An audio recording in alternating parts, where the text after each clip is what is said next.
Summer routines live or die by how easy they are, and honestly, if something takes too much effort, I'm out. That's why Groons is my go-to. It's my one daily pack of gummies covering my greens, vitamins, and minerals. Plus, it has 6 grams of prebiotic fiber, which is more than 2 cups of broccoli. No mixing powders, no giant pills, no hassle. I just rip open the pack and I'm done. They taste good and they make it easy to stay on top of my health, even when life gets busy. Save up to 52% with the code PODCAST at Groons.co. That's code PODCAST at GRUNS.co.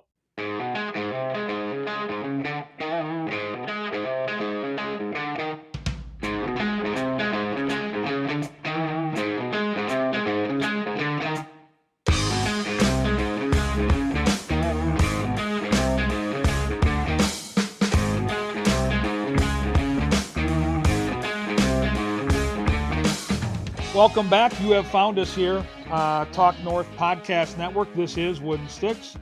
We are recording from the Aquarius Home Services Studio, and my name is Kevin Corp. Thank you for being a part of our listenership, and looking forward to getting to the Wild season this week. As this show comes out over the weekend, the Wild will have already played their opening night game. We are recording this midweek, so on the eve of that big matchup with Dean Evison and Columbus. I got to tell you, training camp's gone really well. Super impressed with the work these guys have put in. A lot was made about how hard training camp was, and I can't speak to it from a player's perspective, but guys like Wes Walls and Ryan Carter, who I am over there with every day watching the procession, they can speak to it. They've played for different coaches. Wes, played for Jacques Lemaire, who's about as tough a coach as there is. Carter played for Randy Carlisle out in Anaheim, won a cup with him. And so, yeah, these guys have a pretty good lens when it comes to how hard camp is, and they both were taken back by the work these guys put in and how hard John Hines and his staff pushed the Wild. And so now we'll see if it plays out with some success early in the year, because Bill Guerin and all the way through the coaching staff, everybody has talked about how difficult the October schedule is and how important it is for this team to get off to a better start. Last year, they lost a lot of tight games. Their special team struggled, and their goaltending was below average in the first month, and it cost Dean Evison his job. Dean's a great coach, and I can't wait to see him. And again, we're recording this, so I'll see him for the opener. That'll be over by the time you're listening to this. But one of the all-time just great dudes and class acts in the game, Dean Evison. So super excited to see him. But, that first month last year pretty much put them behind the 8 ball for the rest of the season. And even though they had stretches where they looked like a playoff team, they kept having stretches where they got banged up again and struggled. And I think they're going to be better in a couple of aspects this year. Mentally, I think they're in a better place. I think they've got an edge to them. There's a chip on their shoulder, and I think that's important, because if I know this locker room, you think of Jared Spurgeon, you think of Marcus Foligno. These are sweethearts of guys. I want them to be playing with a chip on their shoulder. Marcus Foligno is a better hockey player when he's out on the edge. Not over the edge like we saw in that playoff series a couple years ago against Dallas, where I think that he got, and his teammates got a little bit over the edge and took some dumb penalties, and it really tilted the scales back in the favor of the Stars after the Wild had secured a lead within that series. But I want guys like Spurgeon and him to have a little bit of a swagger and edge to their game, and that's what I've noticed during camp. Goaltending is going to come down to a couple things. Number one, the Flower is the Flower. He's a great influence. He's a great teammate. He's a Hall of Famer, and when he plays, you're going to get a rock-solid effort. He's going to be 40, so he's not going to play much more than 25, 30 games. So now it comes down to Wallstead and, of course, Gustafsson. Gustafsson's lighter. He's in better shape, and he's also, I think, going to play a different style. Last year, he got a little too loose in the way he played, and having talked to him, I think some of the things within his structure to his game, how he plays the position, are going to be tightened up. And I think playing with Marc-Andre Fleury mentally has been good for him. But watching Marc-Andre Fleury, and he admitted to this, that sometimes he wanted to make those big flashy saves to look better. It's not about that when you're Philip Gustafsson. You're a bigger goalie. You play more of a solid positional game. And I think he and Freddie Shabbat, the goaltending coach, are getting him back to where he was 2 years ago. And Jesper Wallstedt, the big wall, like, this guy has looked awesome. And if you look at the preseason games, it's not just the stats. He's had the best preseason of those 3 goalies. So he's going to push. And I think he's here right now at the start of the season, not just to be around those 2 veteran goalies, but to push specifically Philip Gustafsson, to remind him that if you don't play at your highest level, I'm here. And I think they'll get him in the first week and change here. I really do. And I think he's earned it. And I think it's going to be exciting to see how this plays out. They've got some depth at that position, and they've got Marc-Andre Fleury to kind of help that whole thing stay cohesive. So, yeah, it's been an awesome training camp. Looking forward to the busy weekend it is. Back-to-back games on Saturday and Sunday, and then the Wild play in St. Louis on national TV next Tuesday. I'll be in town all week because we're not doing that game, so we'll record a new episode of this show, and then we leave a week from Friday on that 12-day, 5-city journey that's going to really make or break the month of October for the Minnesota Wild. So before we get to all that great Wild conversation that the season will provide, especially when I'm traveling, having on folks that are in the traveling party, we'll reconnect with guys like Michael Russo and Wes Walls and Ryan Carter. I was thinking about high school hockey. And the reason I was thinking about high school hockey is my dear friend Lee Smith, longtime, nearly 30-year coach at Eden Prairie, lives out in Utah. And he was texting me yesterday, exciting times out there in Salt Lake City where he lives for the new team and the first game in that building. And so it got me to think back to what Lee did at Eden Prairie and the players he coached over the years, some NHL stars like Nick Leddy, who also, besides winning a state championship for Eden Prairie, won a Stanley Cup in his time with the Chicago Blackhawks. He plays now over in St. Louis. So we're going to connect with Lee Smith. We're going to talk a little NHL hockey, a little Utah hockey, and of course, go back in time and focus in on his great coaching tenure at Eden Prairie. Before we get to that, though, a quick conversation about my dear friend John Schweitz. Johnny Schweitz is part of the Freemasons. They've got those secret handshakes and those awesome pancake breakfasts, but he's a big part of Masonic charities here in Minnesota, and they prefer you think of all the work they do right here in our community at places like the Masonic Cancer Center, the Children's Hospital, and the Masonic Home over in Bloomington. Those are just a few examples of the important work that Freemasons support in Minnesota. And as part of the largest fraternal organization in the world, these Masons have consistently answered that call when it comes to charitable needs. So thank you to John Schweitz for being our lead sponsor this year on Wooden Sticks. And if you know of anybody, maybe it's you, but that wants their business elevated, we've got a guy in charge of advertising that you need to connect with. We call him the White Dog. His name is Andrew Height. He used to run the show in terms of travel with the Minnesota Wild. Fantastic guy, really well connected.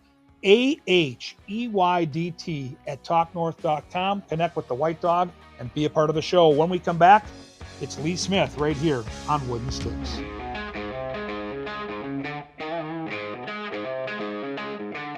We're back on Wooden Sticks, recording today live from the Aquarius Home Services studio.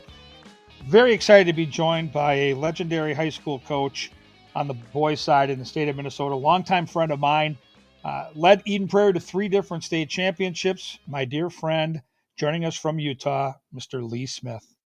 Great to be on with you, Gorgie. You know, Lee, it's funny. We go all the way back to the early 90s. I had just gotten hired at Burnsville. You had just started up at Eden Prairie.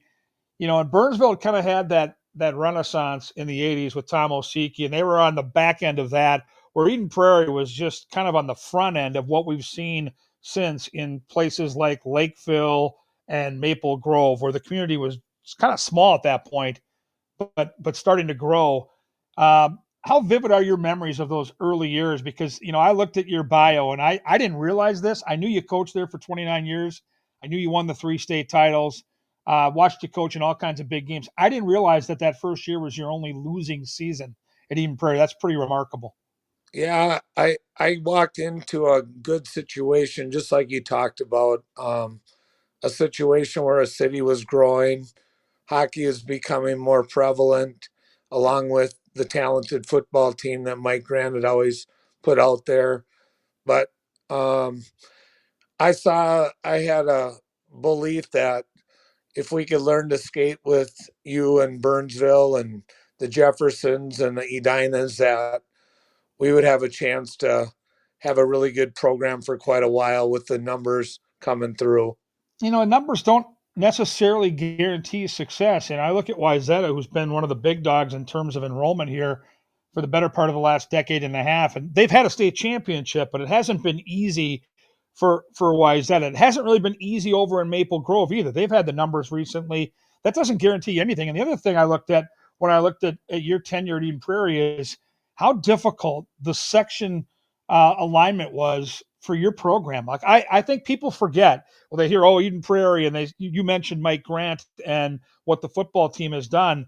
But I think people forget that for a lot of those years, three of the top 6 or 7 teams in the state were in that section. I remember a section final in 1998, that 6 overtime classic where you guys are facing off against Edina. Those are two of the best 5 programs in the state, year in, year out. So, yeah, it's great to have numbers. That never guaranteed you any success.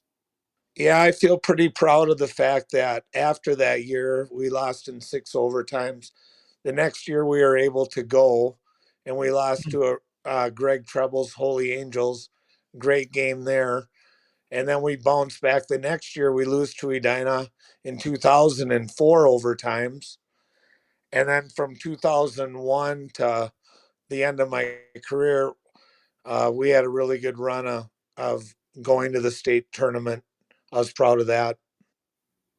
It's funny you bring that up. 13 different state tournament appearances, which just blew my mind because I experienced that as a player back in the 80s. I have never experienced that as a coach. And the one thing I remember, and I miss coaching, but the one thing I'll never forget is how, as a coach, especially the head coach, you kind of live vicariously through the ups and downs of the emotions of your team, your kids. And I always look back, and the state championship in 85 was great. And I was super lucky to be the goalie on that team. But to me, the most excitement we ever felt wasn't after that state tournament championship game. It was after the section final. Because for every kid that ever played high school hockey in Minnesota, all they ever talk about is getting to the state tournament. You experienced that 13 different times. What was it like that first time to experience those emotions for those kids, knowing that it had never happened before? Well, the thing about it is we always would preach that. I mean, realistically, that was the most important game of the year. Kevin, you're exactly right. Once you got to the state tournament, you could treat your kids like rock stars and be part of something that you dreamed of. And me coming from Wilmer was us, it was like realistically, we were never going to go to the state tournament. So when I was able to coach it and preach like how special it was and get the kids to buy into that fact, it was really spectacular to always try to get to that St. Paul and to get to be with them that one last weekend when everybody else was home and you were there and spotlighting your program. And in when we got there, I think it was a little bit of disbelief just that it finally occurred because I had lost 3 section finals at that stage. And you know it's one thing to get to the section final, but then to lose them, it's disheartening. And to finally pull through and get there was pretty special. I was lucky enough to get to 19 of those in my career Oh, section finals. oh. It's incredible because I look at the section final and people always ask me, they're like, as a player, as a coach, and now as a fan, what draws you to section final hockey? And I always say the same thing. Like, there is no other game in your high school career where that many poker chips on the table. And what I mean by that is section final, 2 teams hit the ice. Both teams, from the time they could form a thought about hockey, dreamt about that moment and being able to win in that moment and go to the state tournament. What's incredibly pressure filled about that particular night in general is half of the people that come to that rink, half the players that arrive are going to see their childhood dream come all the way through. The other half are not only going to see that dream end, but for some of them, see their hockey career end. And for me as a coach, having been to one section final and got my ass kicked by Tom Satterdahl at Mariucci Arena, I will never forget walking in that locker room trying to pick up the pieces with those seniors, knowing that as hard as we tried, we're never going to get them to the promised land. And I think people forget about that when they walk in to watch a section final. But to me, that's the secret sauce. That's the magic that's in the building on a night like that. And for you, Lee, to have that many experiences in a section final, I mean, that's just got to be something that you think back and just smile about how many great big games you played in. Yeah, I was again fortunate to have a lot of talent, but I think they really bought into the fact that if you lost that game, that a part of you would remember that forever.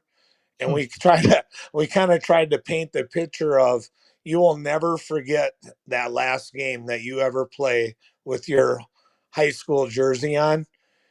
And we played that up pretty big. And then to make matters worse, at times it's you play in a regular size rink all year, and then you go to Mariucci, Right. and then you would have to play the section final in a rink that you've haven't had to play on, and through the course of the year, unless you played out at Lakeville. But otherwise, you really hadn't played on an Olympic rink, and so the game is different. I got really good at that week of getting ready for Mariucci. We would move the nets, and we would do weird things to try to tell our goalies that here's the angles that the shots would be coming down on. So we would move our net, and we'd work on cycling, and we'd have half the zone to work on because our net would be closer to the wall. So it would seem like we had more room, and we'd have to defend better. So we actually learned how to, change things up in practice to make them feel like they were at Mariucci, even though they weren't. It's all between the ears, as I think any, whether it's the former or current athlete would attest to. So much of those big moments is, that belief that, hey, we've practiced this, we know the angles, and that all plays into the belief factor. So you mentioned Wilmer, and I think here on Wooden Sticks we'd like to take it back to where it began. How did you come to the game of hockey? Because when I hear Wilmer, and I don't mean any disrespect by this, Lee, because again, I don't think Wilmer's ever had the numbers to have like this big time program, but I don't think hockey when I think of Wilmer. How did you get to the game of hockey and get so impassioned by it? Well, I think it all started with youth coach I had by the name of Steve Sharstrom, and we used to call him the Shark. The Shark kind of took a group of peewees and loved it, and we didn't have an indoor rink. We had Garfield Civic, which was an outdoor rink, and we used to play there with the Bantams, and the high school kids would all get on and play shinny with a tennis ball. And then I fell in love with it, and then having teammates like Brian Nelson, Barry Nelson, Erdman, uh, Oss, just a lot of really good people around, and we kind of fell in love with it. And then we went down to Doug Woog used to have a summer camp, and it Hmm. was really wasn't a camp; it was just a league. And we went down there, and we did pretty well. We were like, oh, we can skate with these guys. We can hang, and so we had a pretty good high school run. We never got to the state tournament. We lost to Danny Tusno and Dallas Miller our best year there Oh, at the Met Center, and then I went on to play at Mankato, and at Mankato I didn't really necessarily love it there, but I enjoyed it. I enjoyed my teammates. The hockey part was fine, but I loved coaching, and going into teaching. I thought, what a better way to teach and to do something I love with coaching, and I was just lucky that I landed out there. So pretty special. how did it come together that the job opened up at Eden Prairie? Was it did the teaching job open up first, or the coaching job? And what did you know about Eden Prairie hockey? Because I don't think people understand that going back 3 decades, it isn't like it is now. Like Eden Prairie was completely different when you got hired. They were not looked at as a state power in anything. Right. I graduated from Mankato, and I went down and I did my student teaching at Bloomington Jefferson with Stan Shea and Satterdahlin, and the Oh, job my old head coach took the Eden Prairie job, and he was there about 4 years and did a good job. But you know, parents were kind of up in arms with things with him, and um, so the job came open. I was 27, and I pretty much had to tell the AD that either I would have a chance for that job, which I knew I wouldn't be guaranteed with uh, no experience, or I would have to go somewhere else. True story. I was offered the teaching job, and my principal said, "Well, you can you can have this teaching job, but you can't coach.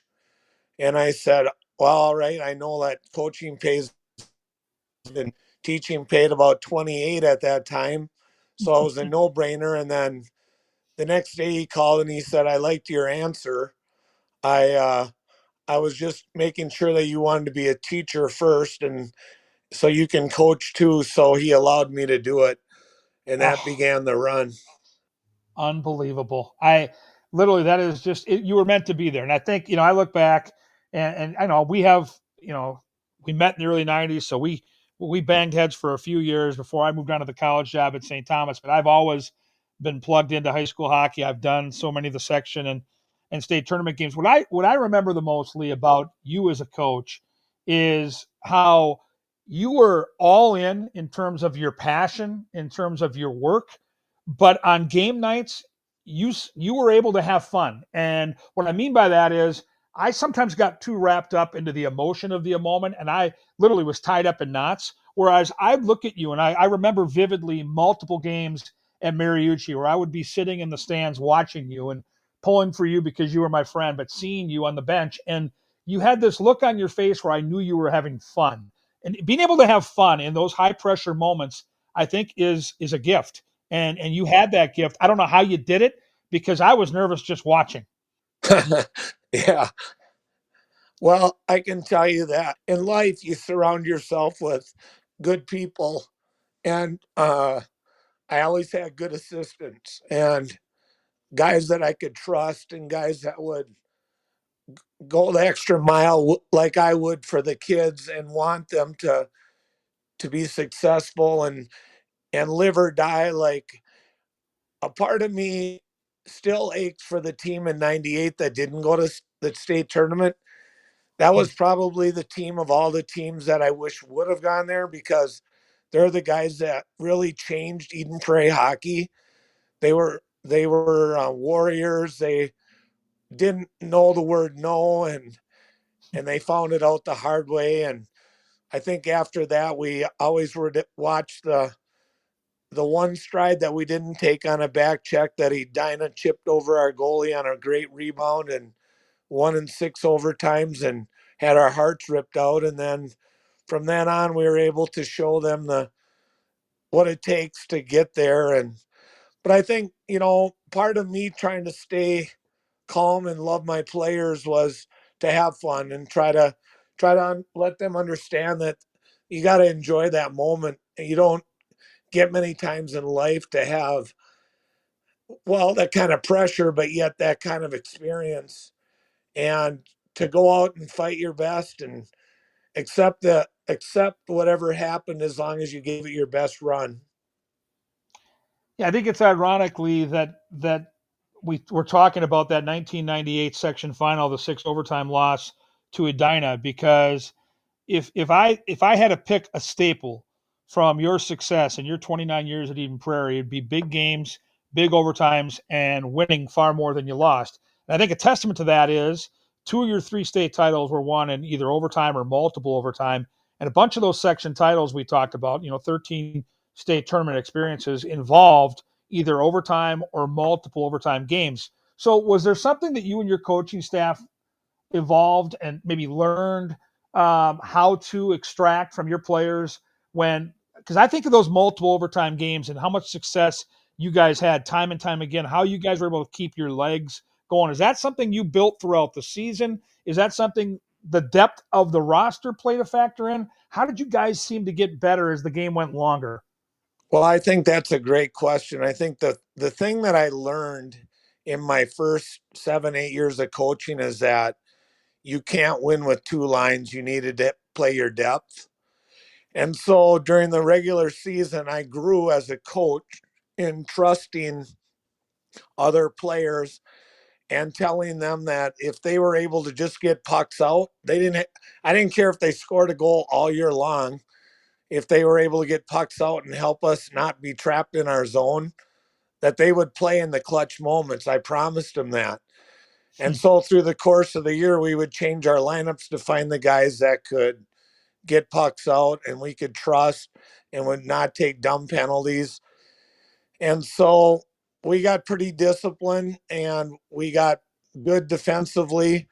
Never great. I was kind of grew up with the era of the Edmonton Oilers and try to outscore people, but when you got to the state tournament, it was always a race to three. And so, um, and then we'd always talk about sudden life instead of sudden death. It was always sudden life on our bench. Next shot could be sudden life. Who's going to be the hero? Who's gonna Who's gonna take that shot? Who's going to get that greasy goal tonight?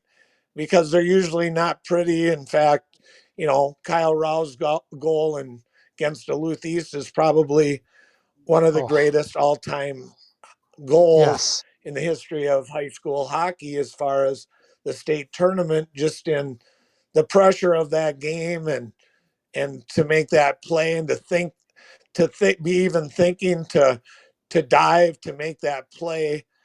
He was a warrior. Yep. That goal is iconic. It's one of the greatest goals in the history of high school hockey in Minnesota. I think that's a nice transition. When you mentioned Kyle Rowley, played in the NHL, played some games with the Minnesota Wild, and you've got four guys. Even though you're a few years removed from coaching, you got four guys. I saw your post on Facebook yesterday, getting ready for the official, kind of unofficial opening day of NHL hockey. Jason Blake with Carolina, Nick Seeler in Philly, Casey Middleton over in Colorado now, and Nick Leddy up in St. Louis. When you look back at coaching those four guys and what they meant for your program, how soon did you realize, Lee, that you were dealing with not only a great high school player, a player that could go on to play Division One, which you had plenty of those over the years, but maybe somebody that might be extraordinary? Because I look at those four guys specifically, and these guys are thriving at the highest level now. Right. Well, Nick, what made Nick so special was he could have gone and played USHL or at Ann Arbor at that time when that was just starting out, and he chose to be there. And some of his buddies got cut that he anticipated being on the team, and we brought in the youngsters, and that first championship in 2009 along with Nick, we had 10 sophomores on that team.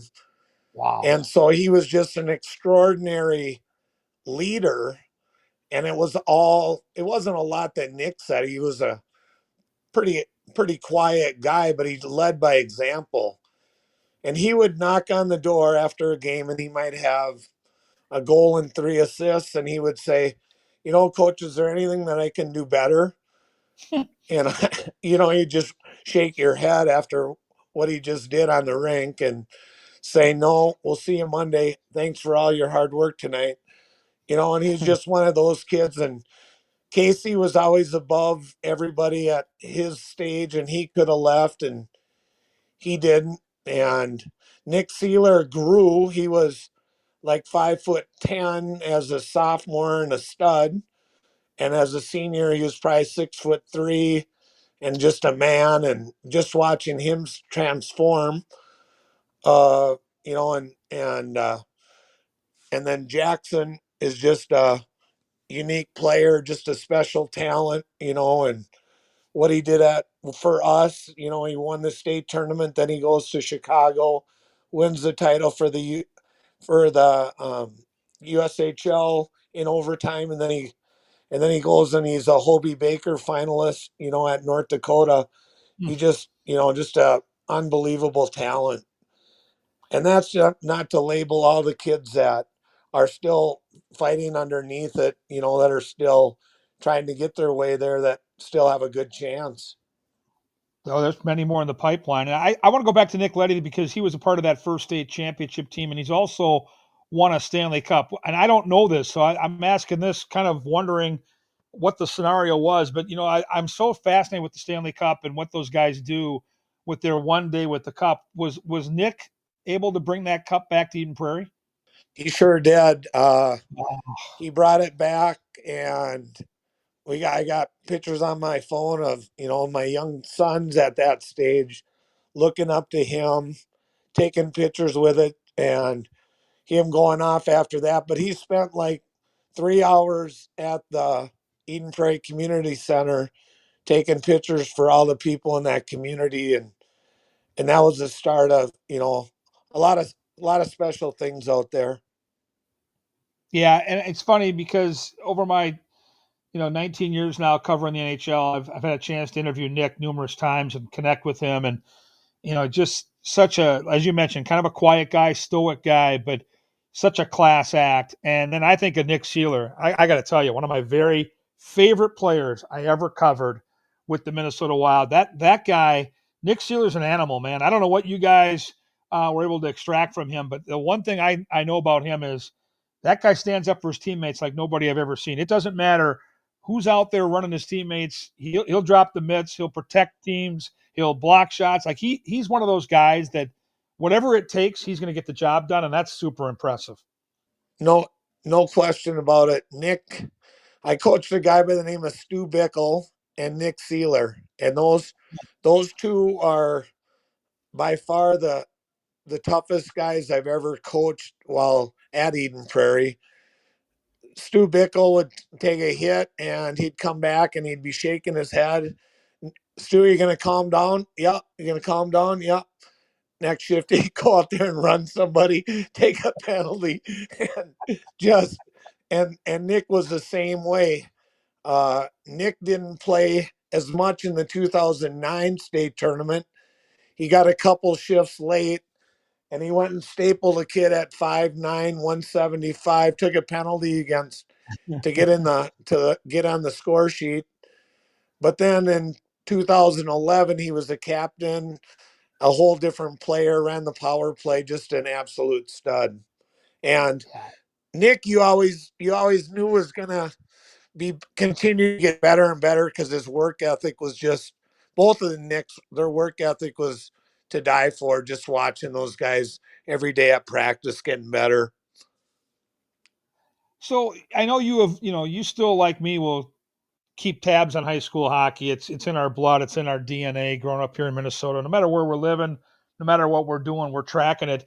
So how do you, from the outside looking in now, evaluate where we are at in Minnesota with high school hockey? I know you mentioned a couple of your players had the chance to leave early, and I've always thought like if you're good enough, you're going to get wherever you need to go. But I know the mentality is changing, and I know with college hockey specifically with the portal and how things have drastically changed. There's less and less of I want to be there and play with my buddies, and more of I got to get here, I got to get there, I got to hurry, get to the next level. And I'm worried for high school hockey, and I just wonder what your observations are from the outside now looking back in. Right. First of all, I thanks to Wags' website, I watch games like every Tuesday, Thursday, just to keep It doesn't tabs surprise on me. it. It's fun. I still enjoy it. I miss it immensely, although I'm very busy with what I'm doing. But I miss that. But um, I'm a little concerned. And why I'm concerned is everybody's got a skill coach now. Everybody's got a parent advisor. All these people, and you know what I had? I had Paul Ranheim that would tell these kids, hey, I was able to stay in Edina.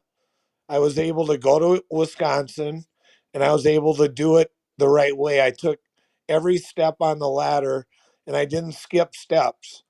And I believe that a lot of our kids really bought into that fact. And I think given Nick Letty stayed and he won the championship, I know that was a major reason that a lot of other kids stayed, For Casey, and sure. he felt that he owed it to his class. Kyle Rao, he had the opportunity to leave and go play at Sioux Falls his senior year. And in fact, he didn't come back to tryouts till the second day he was out there. And I think it just hit him that his senior year he could have that chance to do something with his buddies one more time. And then how ironic he gets the triple overtime goal, and you know and without him we never would have got there. With him we win it. And so I think it's hard. I think a lot of people are in these kids years. It's dangerous. I think there's a lot of really good hockey coaches in Minnesota. The program's set up right. um, but they get all these other people in their ears, and it's dangerous. I believe it. Yeah, I think that if the kids are just allowed to go out there and just play the game they love, it'll all take care of itself. But I think we've gotten to the point now, and I think, again, social media plays a role. Everybody's living on Facebook or living on Twitter/X, where it always paints the picture that the grass is always greener. And I think kids are super susceptible to, oh my gosh, if I go here, I'm going to automatically get this opportunity or that opportunity. And I've always told kids, and I get the chance throughout the year to speak at different banquets, talk to different high school kids and teams, and I'm like, listen, I can tell you this. You can travel the world around, but I have had conversations with players at the highest level, guys like Neil Broughton that have won Stanley Cups and been a part of the Miracle on Ice and won a gold medal representing their country and won a national championship. Nothing can replace the time you have when you're a high school kid playing with the buddies that you grew up with representing your hometown. You can't get that anywhere else, Lee. And I think that once you put it that way, then I think kids start to realize like this is pretty cool. And there's always going to be junior hockey. There's always going to be college hockey. There's always going to be pro hockey.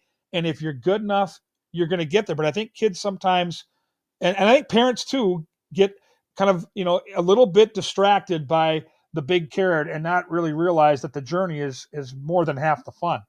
Right. Well, I think you're 100% right.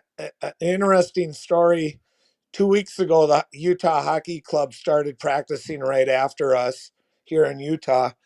And my bag was out in the lobby. Yeah. And I come out, and Nick Bukestad's looking at it like, I wonder what this is here for, because it's a Minnesota state tournament bag. And I come out, and he Oh, goes, I heard you were out here. I didn't know you were actually at the rink right before us. And the guy is so humble and sat and talked to me. And he goes, I really like you, but I didn't. You ended my high school career in the yes. semifinals. And so, but he remembered his last high school game, like we talked about earlier, how important that is. He remembered the Blaine team losing to us. Mm. But what a great human being to sit out there in the lobby and talk to him. Yeah, he's just a classic, and we've had many conversations, and he's brought that game up. But he knows you and I are buddies, so that game has come up numerous times in our conversations, and just you won't find a nicer kid than Nick Bukestad. So let's talk Utah. You're out there now. We got to watch the very first game for the Utah Hockey Club last night. Super cool to see the atmosphere. How do you think this is going to play out once the shiny new toy is now just a regular old NHL hockey team? How is this community going to support hockey, knowing that basketball team, the Jazz, have been there forever and they have a great, obviously, base of fans and a great tradition that goes along with it? Well, first of all, I just want to say that when my wife got moved out here for her career and I came out here with her, I thought I was being sentenced to no hockey. And then I went and watched the state camp of all the top Utah kids. And then I saw that this player was in Vegas and this one was in Boston and this one was in Colorado. And I'm like, well, if we're able to keep all these kids here, we could have a pretty good team. And so I got hired, and I had to coach 3 teams last year. I coached the 18s, the 16s, and the 14s. And this year we've had a lot of success. Things are going really well. I was able to bring in some kids from New Mexico, Montana, Idaho, Colorado, and the Utah kids. And so, anyways, we've been lucky enough to win the Seattle tournament, the Vegas tournament, and we just won our tournament. So we're Wow. having some success out here, and the kids are really buying in. And there's some really good hockey players here that I planned on sending film to some of the MIAC schools and stuff like that that are going to be able to play at a higher level. But I think the interest is pure here. There's a lot of love for hockey because hiking, biking, whatever, people do it out here. People are very fitness focused. And I think that people are going to look at the NHL and see how hard these guys work. They're going to appreciate that. Um, there's the money. out here to be able to buy the season tickets and things like that. So I think they're going to do well. I think they oversold their season tickets, so people are getting like half this. The seating isn't perfect yet for a year. They're going to work on the arena in a year from now. There's some obstructed seats right now, and you'll see that when you come here. But I think it's going to be all in all that Ryan Smith puts a lot of money in anything he does. And I think that these guys really feel appreciated after what they went through in Phoenix. And so I think it's going to work here. I got a good feel. Yeah, it sure looked like it last night, and I think that team's going to be sneaky good. This Arizona team the last couple of years was young, but you could see the potential. And I watched that game last night, and this is a hockey team that I think is going to be in the playoff conversation all the way through. They're going to be a real factor in the West, and I think that's going to only stoke that fire more. But clearly, there are hockey fans in Utah. I can't wait to get out there. It's one of the few markets I haven't been to. I've never been to Salt Lake City, and I'm super excited now that you're out there and we can connect when the Wild are out there. That's going to be cool. And I loved watching that game last night. That I don't know how much you caught of that game, but that was really cool. No, my wife and I, we were in a suburb and we decided to move downtown so we could get closer to see our guys when they come in, see you. Hmm. So we are 2 blocks away. So I walked down and was part of the pregame stuff with Shabuzi and all the stuff that they had going on there. Very cool scene. A lot of my players were there last night. So it was a really good atmosphere, and it's gonna be fun to have you come here and experience Salt Lake. It's a beautiful city. Yeah, looking forward to that. It's really going to be another fun aspect to the Wild travel season to have you out there and be able to connect with you. That's going to be fantastic. Well, Lee, we got one small segment left here. It's the hat trick hot seat. I'm going to fire off 3 quick questions at you. There's no wrong answer. I just love to kind of give our listeners a peek behind the curtain to get to know you a little bit better. So, are you ready for the hot seat? Oh boy, yeah. Yeah, I know, I know. So you can't pick Eden Prairie because it's got to be a venue where you visited on the road. But if you could pick one arena, one venue where when you walked in, it was like, my God, this is so cool. What an iconic hockey venue in Minnesota. What would that spot be? Braemar. Yeah, I knew you were going there, and you've had some great games there. My very first game as a varsity coach back in 1993 was at Braemar, and I'll never forget it. We won 4-3, and winning in Braemar is not easy, as you know, and that is Right. such a cool place to watch high school hockey. It's like a time warp, and love your answer. All right. This is a good one because we're about the same age. You're a little younger than I am, but we're about the same age. I want to know your first concert. I want to know the venue and the band that you went to see the very first time you got to go to a concert. It was Greg Kinn band. He was with Rick Springfield and somebody else and the Pretenders at the Met Center. You were going to chase girls, And not we listen to didn't music. yeah, and we didn't we were waiting for Rick Springfield to sing his favorite song. We didn't know coming from Wilmer that there were warm up bands, and so Greg Kinn was playing his set, and we were like, "Are we at the wrong spot?" So I do remember that because it was Brian and I. We went to the Met Center or Met Stadium. It was outdoor show, Oh, wow. and yeah, Oh yeah, Greg Kinn was that the Jeopardy song, "Our Love's in Jeopardy." Great tune, yes, by the way. A very underrated song, and I believe he passed away in the last few months here. So I've been hearing that a little bit more on my Sirius XFM when I he, drive I, to the rink. I, But good pick. hey Gorgie, I wouldn't. I'm going to tell you this, and people, this is my wife had me go to Young Gravy on Oh, Saturday, jeez. past Saturday. So Okay. if you ask me my last concert, it's embarrassing, but I went to Young Gravy with her. I never in a million years would have guessed Young Gravy as your most recent concert. But you know what? Sometimes you got to take one for the team. Sometimes you got to try something new. My daughters love Young Gravy. I haven't got there yet, but I'm not going to close the door on it now that you've been to a show. So, final question is: you can go out with your wife for one special dinner, and it can be any place in the world. Like there are no rules. You can almost time travel if you have to. But one restaurant, one spot. Where are you going, and what are you having for dinner?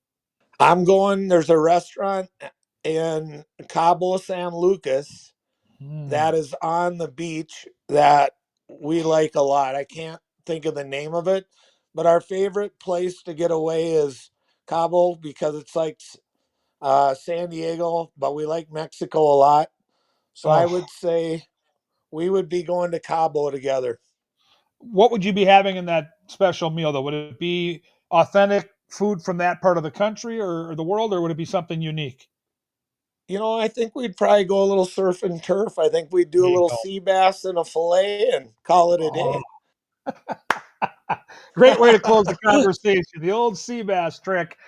Lee, so cool connecting with you on the show here. Can't wait to see you in Utah in a couple months when the Wild come out there. And I just love talking high school hockey and really appreciate you doing this today. Well, you mean so much to me, so thanks for everything. You're the best, Lee. That's Lee Smith, longtime Eden Prairie coach and a dear friend. And his passion comes through even in a podcast with me, and that makes me feel a little extra special today. We'll be right back after a quick break to put a close on Wooden Sticks.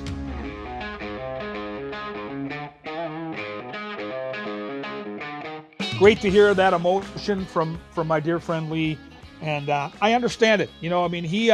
He poured his heart and soul into that job at Eden Prairie, and I don't know how it ended. I just know that it wasn't really the right way to end it, and I think Eden Prairie was better for having Lee Smith there. And it's not just the 3 state championships and the 13 trips to the state tournament. I coached against Lee, and you get to know these coaching staffs when you have a team that competes against another team year in, year out, same conference, and then you watch as a broadcaster later in life how they succeed at certain levels and how they perform in section tournaments and in-state tournaments. And Lee always did it for the right reasons, the love of the game and the care for the kids. And he took care of everybody in that room, from the star player to the fourth line winger that played 6-8 minutes a night.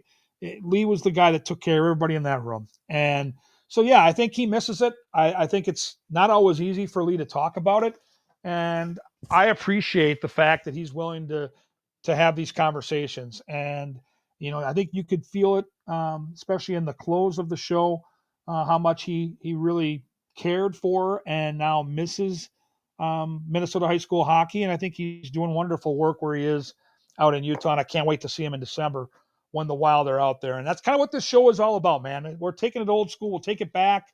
We got to hear a little bit of his background and Wilmer going on to play for the Mavericks at Mankato. And I mean, just one of my really dear friends in the game of hockey. And so it was an honor to have him on today here on Wooden Sticks. And I appreciate all you sticking with us through that walk back in time for high school hockey over at Eden Prairie. What a run it was for Lee Smith. 13 state tournaments, 3 state championships, and just a wonderful human being. So that was cool.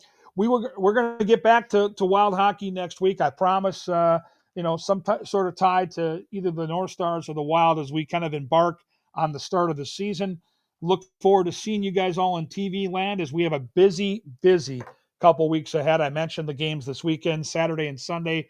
One home game against Seattle Saturday, a road game up in Winnipeg on Sunday, and then that nationally televised game against St. Louis Tuesday before we embark on that super long 12-day road trip, which is really going to be an impactful one, not only on October for the Wild, but on the entire season. And I'm going to say it right now. Will hold me to it. This prediction right here: the Wild will be a playoff team in the West.